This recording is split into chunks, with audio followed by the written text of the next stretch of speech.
Hello, dear friends, students, lovers in literature. How are you? I hope you will be under the umbrella of God's grace. Today, we are going to discuss a short story entitled How Much Land Does a Man Need by Leo Tolstoy, Russian writer. हम आज एक ऐसी कहानी की बात करेंगे जो academic exams में आपके किसी के भी पाठ्यक्रम में हो सकती है, किसी स्टैंडर्ड में हो सकती है, कॉम्पिटिटिव पर्पस से हो सकती है। और सबसे बड़ी बात इस कहानी का हम एक हमारे जनरल लाइफ में मॉरल पर्पस से भी बहुत बहुत महत्वपूर्ण है। आप इस बात का विशेष ध्यान रखेंगे। ये कहानी बहुत लंबी होने की वजह से इसके हम कोशिश करेंगे as far as possible in short जैसर, लेकिन फिर भी आप इस बात का विशेष ध्यान रखें कि ये कहानी हम कोशिश करके चर्चा में 2 शेड्यूल 2 पार्ट में हम आपको प्रोवाइड करा रहे हैं। पहला जो part as a matter of fact discussing, जैसे हम पहले पार्ट में डिस्कस करेंगे, हम कहानीकार की बात करेंगे, कहानी की नीटिंग की बात करेंगे और इंट्रोडक्टिव पार्ट की बात करेंगे। और उसके बाद सेकंड जो पार्ट आपको उपलब्ध कराया जाएगा उसमें समरी को आगे बढ़ाते हुए इसका यानी मोरल जो मैसेज, इसका फिलोसफिकल जो मैसेज है उसकी हम बात करेंगे। मुझे उम्मीद है आपको हमारे वीडियोज़ पसंद आ रहे होंगे। और एक बात आपसे भाई हम निवेदन ये करते हैं बच्चों और हमारे व्यूवर्स से, हमारा ये बिल्कुल यानी जो है निवेदन रहेगा कि यदि आपको ऐसा लगता है कि बिल्कुल ये चर्चाएं, ये हम जो डिस्कशन के द्वारा आप तक पहुंचते हैं, यदि आपको पसंद आता है तो बिल्कुल आप लाइक करें। सब्सक्राइब नहीं किया है चैनल को तो सब्सक्राइब करें। यदि आप तक पहुंचा हुआ है और आपको लगता है कि आपके साथी को, अपने मित्र को इसे उपलब्ध करना चाहिए तो शेयर किया करें। आइए हम कहानी से जुड़ने के पर्पज़ से सबसे पहले इस कहानी के introductive part as a writer की बात करते हैं और फिर हम कहानी की नीटिंग की बात करेंगे। As a matter of fact story की कैरेक्टरिस्टिक्स, स्टोरी कैसी होनी चाहिए, और राइटर की हम इंफॉर्मेटिव बात करें। मैं आपको एक और बात क्लियर कर दूं, हमारा इन वीडियोज, इन डिस्कशंस के माध्यम से एक बड़ा ध्यान ये रहता है कि मेनली हमारे जो कॉम्पिटिटिव और एकेडमिक पर्पस से जो विद्यार्थी होते हैं जिन्हें एग्ज़ाम यानी फेस करना होता है, तो उस पर्पस से हम इनफॉर्मेटिव तरीके से as far as possible in cramming as a nutshell हम प्रेजेंट करने का प्रयास करते हैं। आप बिल्कुल वीडियोज़ को सुने लेकिन आप अपनी टेक्स्ट को पढ़ें। जब भी आप ध्यान से अटेंटिवली पढ़ते हैं, सुनते हैं, तो आपको श्योर निश्चित यानी ये हेल्पफुल होगा। हम बात जो कर रहे हैं Leo Tolstoy. Leo Tolstoy as a story writer, when we come to discuss, जब हम चर्चा करने आते हैं, बैठते हैं, तो Leo Tolstoy one of the 19th century foremost writers in English in London, और यानी जन्म 1828 में हुआ और 1910 में यानी हमारे कहानीकार की यानी मृत्यु हुई। और इस प्रकार से 19th सेंचुरी का यानी राइटर है, foremost writer in the series of foremost writers. As हम बात करें गाल्सवर्दी, रडी कीपलिंग, हम बात करें यानी जो है मॉगम और कैनन डॉयले, इस तरह के जो 19th सेंचुरी के जो फॉरमोस्ट स्टोरी राइटर्स हैं उसमें से लियो टॉल्स्टॉय यानी जो है एक मोस्ट इम्पोर्टेंट फॉरमोस्ट राइटर की यानी सूची में है। फॉरमोस्ट राइटर के रूप में Leo Tolstoy is an island for his own theme and for his own motive full of is motive stories. अपने स्टोरीज के लिए, अपने यानी मॉरल मैसेजेस के लिए एक प्रकार से एक एन इंडिविजुअल आइसलैंड है, एक इंडिविजुअल यानी जो है लिटरेचर में एक स्थापित बिंदु है। हम एग्ज़ाम दृष्टि से बात कर रहे हैं तो लियो टॉल्स्टॉय का जो फुल नेम है वो लियो निकोलेविच और Tolstoy. Later on, when he celebrated his gayful youth and founded his religion foundation टॉल्स्टॉयिज्म की इसने स्थापना की, जिसका एक अपना उद्देश्य था। कहानीकार के रूप में इस बात से हमें स्पष्ट हो जाता है कि लियो टॉल्स्टॉय की when we come to about his stories, Leo Tolstoy is a story writer. He wrote a long series, एक लंबी यानी सीरीज हम पाते हैं about 629 stories he composed. And when we come to this particular story, और जब आज की जो स्टोरी डिस्कशन की जो स्टोरी है उस पर हम जब आते हैं, this story was written in 1885 and published in 1886। 1885 में इस कहानी को लिखा गया और 1886 में इस कहानी का प्रकाशन हुआ। ऐसा कहा जाता है in literature there is a certain document, on the basis of the certain document in Russia it was Leo Tolstoy who established himself with a certain aim of the literature। वहाँ यानी किस तरह से, और लियो टॉल्स्टॉय इस बात के बिल्कुल यानी ये always recommended through the literature the abolition of the government and churches। That means he preferred the peace and he wanted abolition of the violence।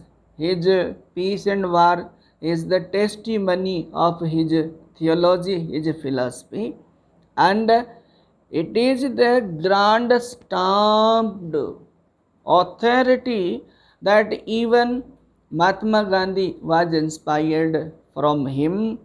हम भारतीय लिटरेचर, भारतीय हम पॉलिटिकल फील्ड से भी यदि बात, सोशल फील्ड से भी हम बात करते हैं, great personality in India Mahatma Gandhi was inspired and even he followed his Tolstoyism, his theories। हम इस कहानी की यदि बात करते, नीटिंग की बात करते हैं, this story runs in 9 units. इस कहानी में 9 यूनिट्स है। एक लंबी कहानी बन जाती है, लेकिन इस कहानी को पढ़ने के बाद ऐसा लगता है inch by inch, very dramatically, very significantly it runs and full of interest। It increases ultimately the curiosity of the readers and it touches our soul, it strikes to the reader's mind। ये कहानी ऐसी knitting है कि automatic इस कहानी का जो knitting है, इस कहानी का जो स्ट्रक्चरल थीमेटिक जो प्रेजेंटेशन है, वो पाठक को बरबस उसे मानसिक और यानी आत्मिक तरीके से उसको यानी अपनी ओर खींचता है।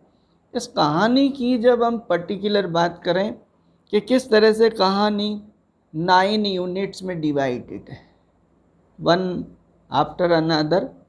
किस तरह से engineering work, fabrication in literature as an engineer's work, जिस तरह से एक इंजीनियर का कार्य होता है उसी तरह से ये फैब्रिकेशन चला है। हम इस पहले यूनिट में इस कहानी के इंट्रोडक्टरी और स्ट्रक्चरल बात को करते हैं, तो हमारा जो सेकंड जो इसका पार्ट रहेगा उस पार्ट में हम समरी को आगे बढ़ाते हुए इसका एट लास्ट जो थीमेटिक पर्पज और मैसेज है उस पर हम अल्टीमेटली आएंगे। आप देखेंगे कहानी में मित्रों कि हमारी कहानी, हमारा जो टाइटल है how much land does a man need, it is self a rhetorical question. A story starts, the title is very symbolic and significant। कहानी का टाइटल बड़ा सिंबॉलिक और सिग्निफिकेंट है। On the ground of Bible, biblical ground it has, on the biblical ground it runs. ये biblical ground रखती है और बड़े ही फिलोसॉफिकल स्ट्रीम में चलती है। सबसे पहले कहानी का जो टाइटल है, कहानी का title in rhetorical stream in approach है। रेटोरिकल अप्रोच जिसका आंसर टाइटल में रिटोरिकल जो क्वेश्चन है इसका आंसर हम later on in last unit at the end of the story, कहानी के अंत में हम पाएंगे कि आखिर इंसान को कितनी ज़मीन चाहिए, और इसका आंसर हमें लास्ट में मिलेगा। राइटर ने बड़ा ही रिटोरिकल तरीके से हाईलाइट करने का प्रयास किया। इसमें ग्रीड, लालच, temptation of the word greed that draws a man like the beats to a goat, slaughtering got to the death as the human being. जिस प्रकार से बचड़ खाने का यानी शिकारी शिकार करता है, उसी तरह से मनुष्य को लालच स्टेप बाय स्टेप और किस तरह से उसे अंततोगत्वा in the ditch of death draws drags, मौत के यानी करीब ले जाता है। और ये हम कहानी से पाते हैं। लालच कैसे यानी मनुष्य को उसका जो पीसफुल लाइफ है, उसका जो सेटिस्फैक्टरी जो वर्ड है, कंटेंटेड जो लाइफ है, उस लाइफ को कैसे डिस्टर्ब करता है, बहुत ही अच्छे तरीके से हम कहानी की नीटिंग में पाते हैं। आइए हम कहानी को यानी थोड़ा सा बढ़ाने का प्रयास करते हैं। फर्स्ट जो आपका यूनिट है उसमें कहानी को इंट्रोड्यूस किया, और कहानी का इंट्रोडक्शन इस प्रकार होता है कि यहाँ two sisters, elder one married to a tradesman in town. एक बड़ी बहन जिसकी व्यापारी से, कस्बे के व्यापारी से शादी हुई, वो छोटी बहन married in a village to a peasant, एक किसान से जिसकी शादी हुई वहाँ उसके यहाँ मिलने आई है। और ये जो किसान है जो कि इस कहानी का हीरो है, नेम फेवम, फेवम जो इसका हीरो है, the whole story moves around him. As a matter of fact it's the outstanding characteristic of a short story. Short story की सबसे मेन जो पहचान है, जो विशेषता है, वो यही है कि एक शॉर्ट स्टोरी में मिनिमम कैरेक्टर्स के साथ एक ऐसा कैरेक्टर जिसके इर्द गिर्द सारा नीटिंग घूमता है। और हम देखते हैं कि मेनली इस कहानी में, कहानी इतनी बड़ी है, नीटिंग इतना बड़ा है, लेकिन हमारे यहाँ इस कहानी में एक ही कैरेक्टर है जिसके इर्द गिर्द सारी नीटिंग घूमती है और हमें क्लियर कट यानी जो है कहानी का इंटरेस्ट यानी जो है आता है, समझ आती है। फेवोम से जिस यानी बहन की शादी हुई, जिस महिला की शादी हुई, उसकी बड़ी बहन आई हुई है। एंड टी talking time they are discussing, they are talking. ये डायलॉग नुमा है कि dialogue between these two sisters, इन दोनों बहनों के बीच डायलॉग है। एंड द स्टोरी राइटर का जो मन है, how story writer puts is knitting the ideology into the mouthpiece of these two sisters to create out to differentiate the town life as well as the village life, advantages of the town life and the disadvantages of the village life, the rural life। ये main purpose यानी कहने का मतलब इस कहानी में दिखाने का प्रयास किया इस डायलॉग के माध्यम से। कुछ ऐसी यानी विशेषताएं हैं गांव ग्रामीण जो जीवन है उसमें, कुछ अच्छी यानी जो है बातें हैं, तो कुछ ऐसी यानी आज की चकाचौंध के अनुसार यानी वहाँ कमी भी है। शहरी जीवन में यदि कुछ कंफर्ट्स, कुछ सुविधाएं हैं, तो कुछ यानी जो है दुविधाएं भी है, परेशानियां भी है। ये मेन इस इंट्रोडक्टरी पार्ट में through the discussion, through the dialogue of two sisters, इन दोनों बहनों के डायलॉग से बताने का प्रयास किया। और किस तरह से दोनों बात करती है। Elder sister start to boast the advantages of township. बड़ी बहन अपनी छोटी बहन के यहाँ उसे ये महसूस कराने के लिए हाउ सी फॉर्चुनेट, कि वो कितनी सौभाग्यशाली है, कस्बे के जो एडवांटेजेस उनको बताना शुरू करती है कि कस्बे में उनके किस तरह से they are so fortunate, they have every comforts of the luxurious life, किस तरह से उनके पास हर चीज़ अच्छी खाने को, उसके बच्चे अच्छे कपड़े पहनते हैं, उनको अच्छी सुविधाएं हैं, खाने पीने को उनके पास बहुत अच्छा है। ये जब वो अपनी सारी बातें यानी बढ़ा चढ़ा कर कहती है, तो छोटी बहन सी से अपने आप में महसूस तो करती है, लेकिन अपने फेवर में in the support of the rural life के यानी पक्ष में, ग्राम्य जीवन के पक्ष में वो कहती है कि हाँ बिल्कुल ऐसा तो है, लेकिन मैं I want change my ways for you, मैं तुम्हारे कहने पर या तुम्हारे यानी जो है इस लाइफ के लिए अपना जीवन, मेरे रास्ते, मेरे तरीके नहीं बदलूँगी। दैट मीन्स हमारा लाइफ अपना है। We are safer than you, हम तुमसे यानी सेफ है। यद्यपि हमारे पास तुमसे कंफर्ट्स कम है, हम तुम्हारी तरह यानी सुख सुविधाएं यानी हमारे पास नहीं हैं, लेकिन फिर भी हम यानी कहने का मतलब सेटिस्फाई हैं। और जो ही वो ये कहती है तो स्नीरिंगली, उपहास की दृष्टि से बड़ा यानी जो है उसमें वो कहते इनफ, पर्याप्त है।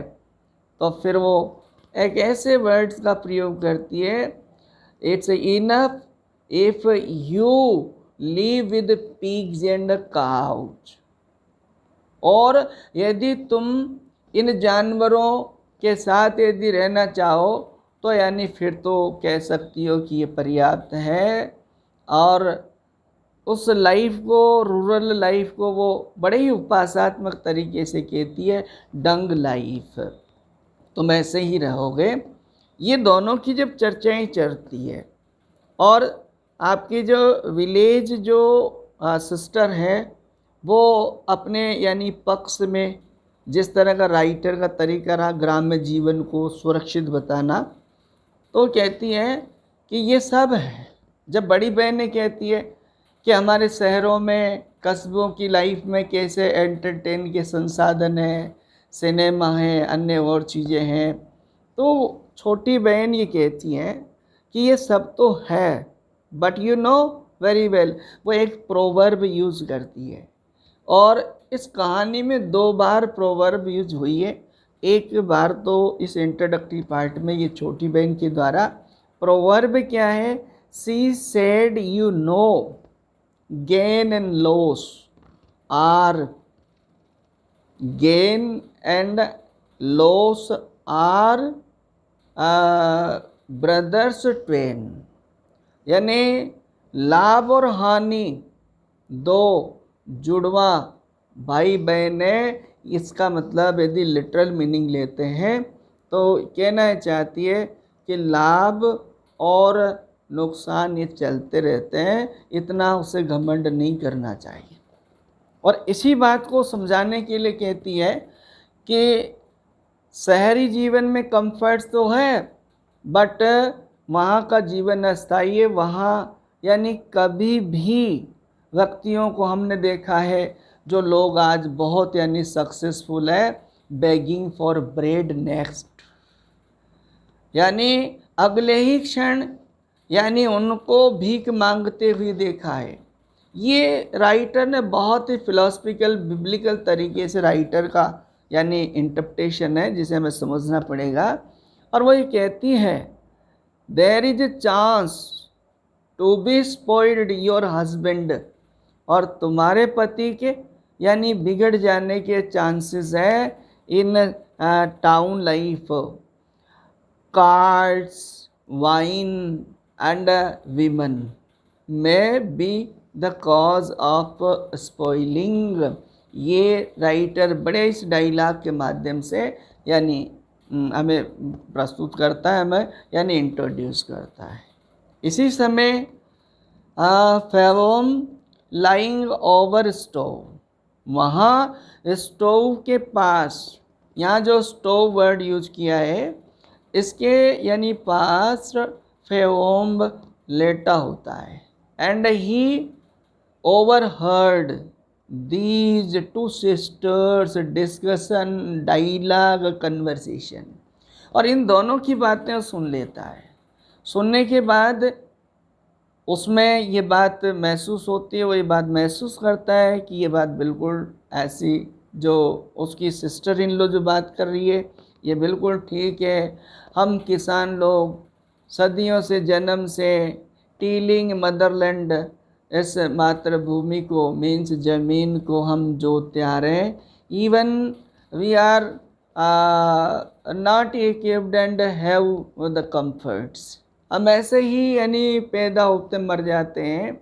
और वो इस बात को कहता है, if I would have plenty of land I won't have fear of devil, यदि मेरे पास पर्याप्त ज़मीन होती तो मैं यानी डेविल से भी नहीं डरता।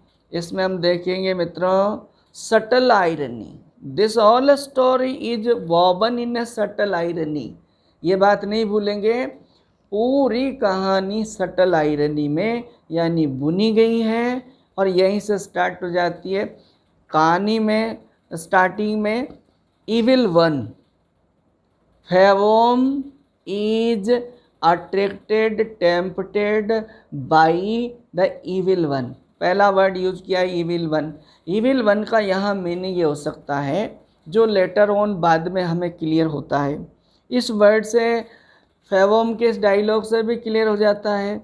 इविल वन के यानी रेफरेंस में सिंबॉलिक मीनिंग जो यूज़ हुआ वो हम कह सकते हैं सैटन, या हम कह सकते हैं डेविल, और हम कह सकते हैं Lucifer as per the ground of Bible. यहाँ सैटन ने यानी ये सुना और सैटन का प्रभाव फेवोम पर हुआ, और फेवोम ने ये बोला कि मेरे पास यदि पर्याप्त ज़मीन होती तो मैं सैटन से भी यानी नहीं डरता। और इसी बात को सैटन यानी जो सुन रहा है, सैटन ने कहा I would give you plenty of land, और मैं अब तुम्हें यानी प्लेंटी ऑफ लैंड उपलब्ध करूँगा। Now there will be tussle, एक शब्द यूज किया है टसल, मीन्स यानी कहने का मतलब अब तुम्हारे और मेरे बीच यानी संघर्ष चलेगा।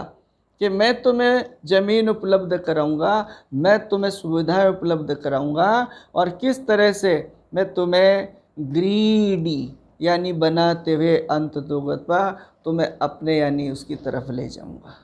कहानी को जो है हम पढ़ने का प्रयास करते हैं, कहानी से जब गुजरते हैं तो बहुत सारी बातें, चूँकि आप लिटरेचर से जुड़े हुए हैं तो आपको याद होना चाहिए।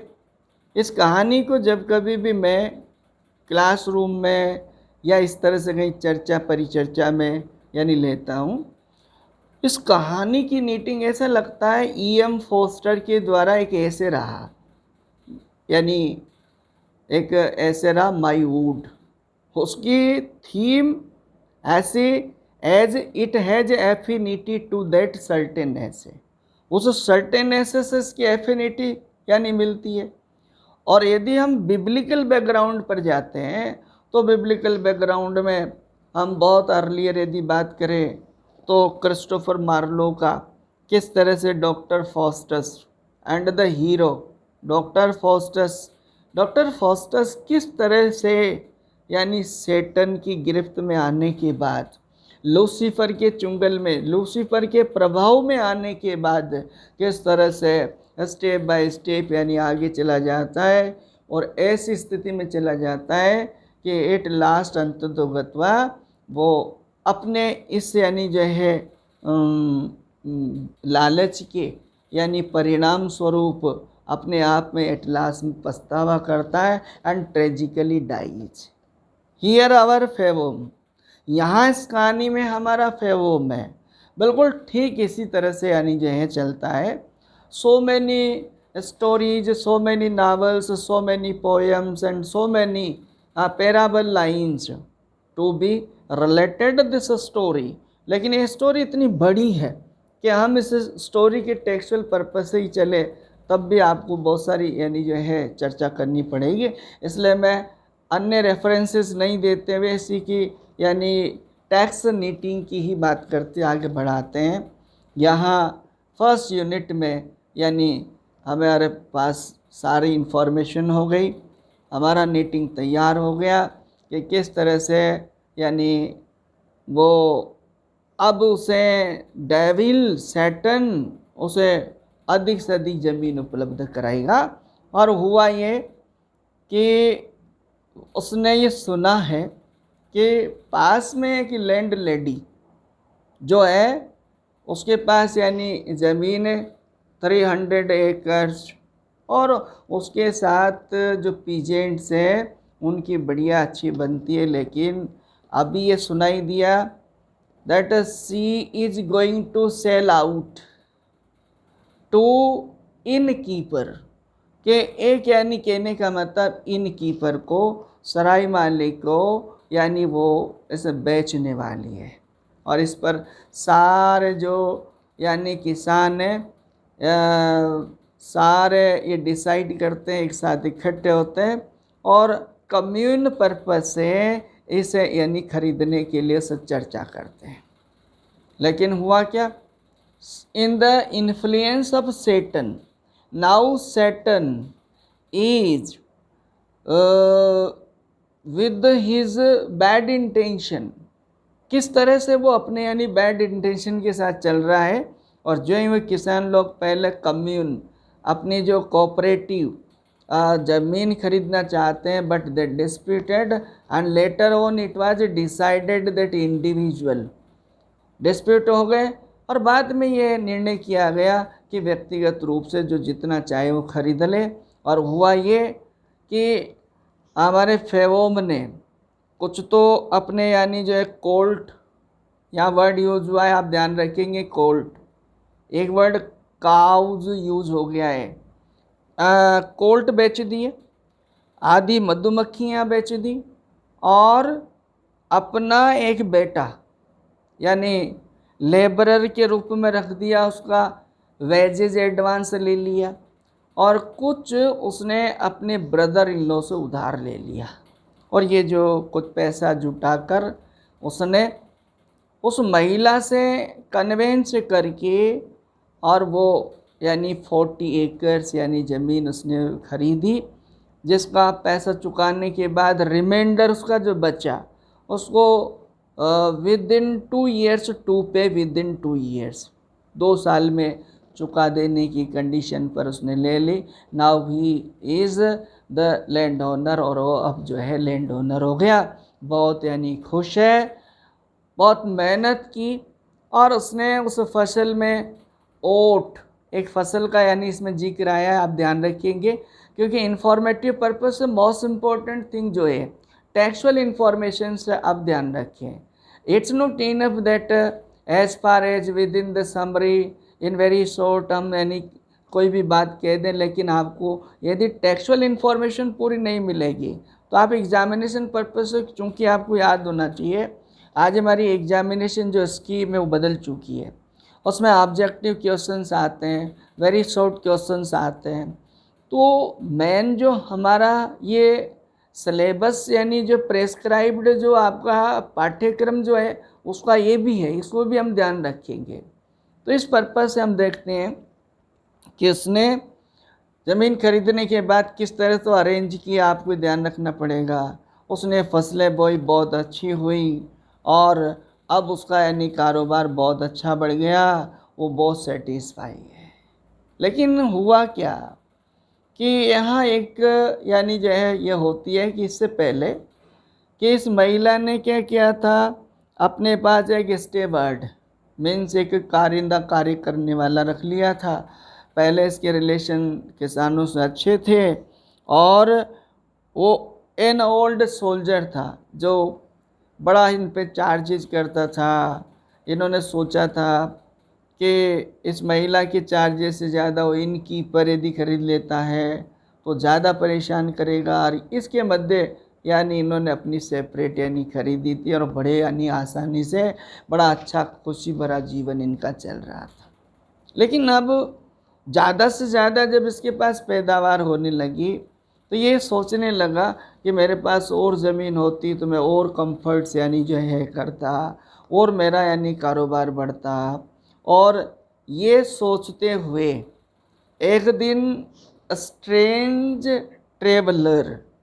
एक स्ट्रेंज ट्रेवलर का आगमन होता है, और वो यानी इसके यहाँ 1 नाइट रुकता है, उससे बातचीत होती है, और बातचीत में जैसे ये सूचना मिलती है कि यहाँ से कुछ दूरी पर यानी beyond Olga is name of river, वहाँ यहाँ से भी अच्छी यानी कहने का मतलब सस्ती ज़मीन मिल रही है। बहुत सारे किसान, बहुत सारे लोग वहाँ जा कर बड़े कम पैसे में ज़्यादा यानी ज़मीनें वो ख़रीद रहे हैं।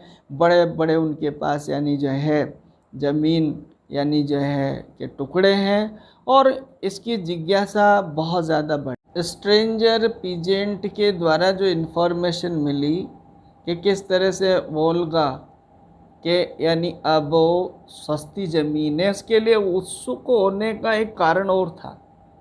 हमें मालूम है कि जब एक स्वयं की ज़मीन का मालिक हो गया था तो यहाँ अच्छी फसलें, उसमें ओट, राई, बहुत अच्छी यानी फसलें वो कर रहा था। तो यहाँ किस तरह से अपनी फसलों को देखकर, अपनी घास को, अपने मेडोज़ को देख कर, अपने फ्लावर्स को देखकर उसे आनंद होता था। लेकिन एक और चीज़ बड़े बारीकी तरीके से ये राइटर ने बताया कि जब लोग यानी जो है ट्रेस पासर्स लोग जब उसके यानी उससे गुज़रते थे तो उसका दिल बड़ा दुखता था, और उसके साथ चूँकि अब यानी अन्य लोगों से, किसानों से वो डिस्प्यूट रहने लगा, बहुत ज़्यादा यानी डिस्प्यूटेड होने से एक दिन जो घटना हुई उसने बहुत ज़्यादा इसको यानी जो है दुखी किया। और वो घटना ये हुई कि किस तरह से एक दिन जब जाता है तो उसके खेत में यानी पेड़ों का झुरमुट जो है वो कटा हुआ मिलता है। कोई व्यक्ति ने यानी शैतानीवश इसे परेशान करने के पर्पज़ से जब ये लोगों को डिस्प्यूट रहता था, झगड़ता था, तो उसी के बदले के वजह से क्या होगा। और जब ये गया तो वहाँ देखता है तो इसे बड़ा दुखी होता है। तो उसका जो यानी डाउट जाता, वो एक सिमोन नाम का जो व्यक्ति उसमें जाता है, उसके घर जाता है। वहाँ देखने पर कोई से क्लू नहीं मिलता है, लेकिन इवन फिर भी ये यानी डिस्ट्रिक्ट कोर्ट में यानी कंप्लेन कर देता है, केस सुना जाता है और विटनेस नहीं होने की वजह से गवाह के अभाव में सिमन यानी जो है मुक्त कर दिया जाता है, उसको यानी रिलीज कर दिया जाता है, जिससे ये बड़ा दुखी होता है। And even against elder and जजेज, और यानी उच्चाधिकारियों और जजेज यानी न्यायाधीशों के, न्यायकर्ताओं के विरोध ये यानी भला बुरा बोलता है कि यानी सब लोग चोरों से मिले हुए हैं और तुमने रिश्वत ले ली है। यानी एक मुहावरा यूज़ हुआ है grease palm, means grease palm से मतलब रिश्वत लेना, ये तुमने रिश्वत ले ली है। और यानी इस तरह का यानी जो है दैट मीन्स यहाँ टोटली ये चाहता है कि वो यहाँ से यानी कहने का मतलब कहीं सेट हो जाए। तो अब ये चांस यानी जो है बढ़िया इसको मिला था। और ये सब कर कौन रहा था, हमें मालूम है स्टार्टिंग से, evil one that means satanic, ये शैतान ही यानी सारी परिस्थितियाँ यानी जो कर रहा है। हम ये जो फर्स्ट पार्ट है ये हमारा यहाँ तक कवर होता है। अब चूँकि यहाँ से उसका यानी डाउनफॉल स्टार्ट होता है, वो एक स्थान से दूसरे स्थान तक उसका लालच बढ़ जाता है बहुत ज़्यादा, एक प्रकार से उसको हम एम्बिशियस तो नहीं कहेंगे लेकिन ओवर ग्रीडी हम कहेंगे। अत्यधिक, चूँकि सब कंफर्ट्स होने के बावजूद भी उसमें ज़्यादा ही है, लोगों के साथ वो यानी डिस्प्यूटेड रहने लगा और लोगों से उसमें ईर्ष्या होने लगी। मैंने अभी आपको इंट्रोडक्टरी पार्ट में कहा था स्टार्टिंग में कि ये ऐसा लगता है E.M. फोस्टर का माई वुड ऐसे, उसमें भी यही यानी कंटेनिंग है। कैसे जब उस ज़मीन से पहले हमारा संबंध नहीं रहता तब यानी उसको किसी तरह से कोई यानी जो इस बात से बुरा नहीं लगता, लेकिन अब चूँकि वो उसका है, लोग उसमें से गुज़रते हैं तो उसे बहुत बुरा लगता है, ईर्ष्या हो गई है। और पूर्ण रूपेण completely now he is ready to move to यानी आपका Olga for the purpose to purchase land cheapest land as per the information of the strange traveller. हमारा फर्स्ट पार्ट यहाँ यानी जो है ख़त्म होगा और हम सेकंड पार्ट में यहाँ से स्टोरी को समराइज करते हुए आगे बढ़ाएंगे और उसके बाद इसका यानी सिंबॉलिक और सिग्निफिकेटिव मीनिंग मैसेज फिलोसॉफिक लेंगे। तब तक के लिए धन्यवाद। Thank you for watching.